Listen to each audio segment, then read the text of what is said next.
Assalamualaikum warahmatullahi wabarakatuh. Halo teman-teman. Selamat datang di Nama Channel. Di sini, kami akan membagikan kisah-kisah nyata yang penuh inspirasi dan pelajaran hidup. Jangan lupa untuk notifikasi cerita sebagaimana yang ditegaskan oleh salah seorang pegawai sekolah, bahwa tentunya pemeriksaan itu bertujuan merazia barang-barang yang dilarang dibawa ke dalam sekolah. Semua kelas sudah dirazia, hanya tersisa satu kelas saja, di mana kelas tersebut terdapat seorang siswi yang menceritakan kisah ini. Apa gerangan yang terjadi? Seperti biasa, dengan penuh percaya diri tim pemeriksa masuk ke dalam kelas. Mereka lantas meminta izin untuk memeriksa tas sekolah para siswi di sana. Pemeriksaan pun dimulai.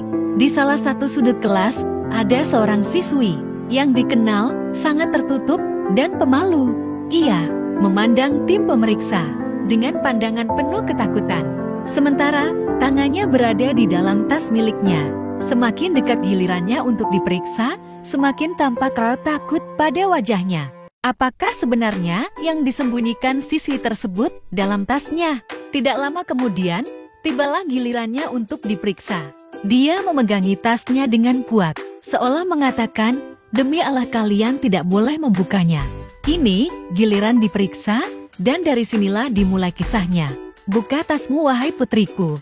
Siswi tersebut memandangi pemeriksa dengan pandangan sedih. Ia pun kini telah meletakkan tasnya dalam pelukan. "Berikan tasmu." Ia menoleh dan menjerit. Tidak. Apa sebenarnya yang ada dalam tas miliknya dan takut dipergoki oleh tim pemeriksa. Keributan pun terjadi dan tangan mereka saling berebut. Sementara tas tersebut masih dipegang erat dan para guru belum berhasil merampas tas dari tangan siswi tersebut karena ia memeluknya dengan penuh kegilaan. Spontan saja siswi itu menangis sejadi-jadinya. Siswi-siswi lain terkejut.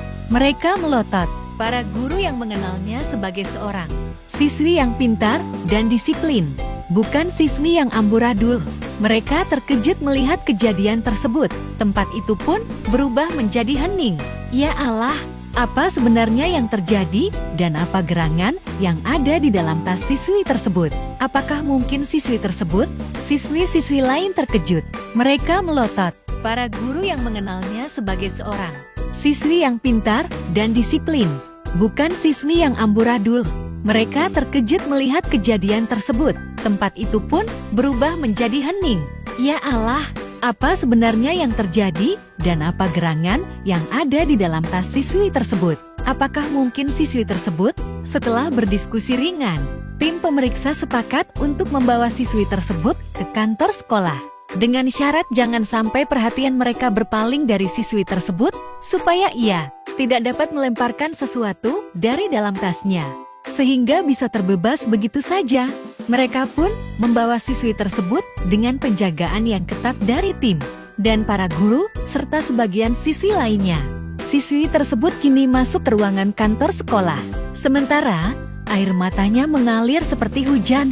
Siswi tersebut memperhatikan orang-orang di sekitarnya dengan penuh kebencian karena mereka akan mempermalukannya di depan umum karena perilakunya selama 1 tahun ini baik dan tidak pernah melakukan kesalahan dan pelanggaran. Maka kepala sekolah menenangkan hadirin dan memerintahkan para siswi lainnya agar membubarkan diri.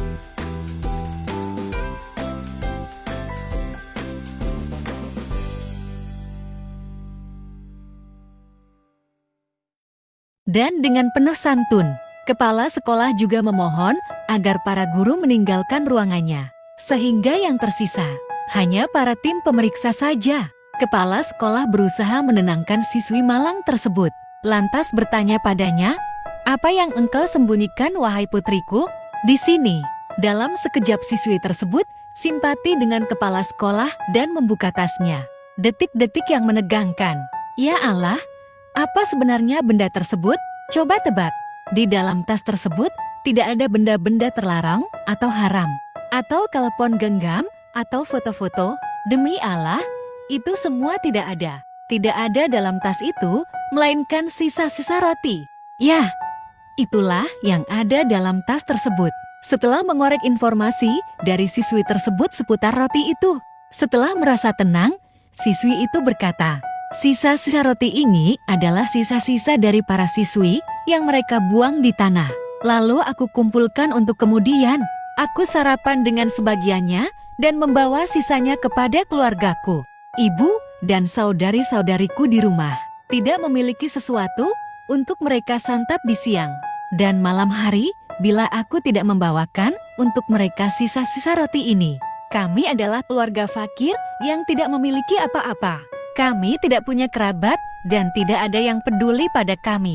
Inilah yang membuat aku menolak untuk membuka tas, agar aku tidak dipermalukan di hadapan teman-temanku di kelas, yang mana mereka akan terus mencelaku di sekolah, sehingga kemungkinan hal tersebut menyebabkan aku tidak dapat lagi meneruskan pendidikanku karena rasa malu.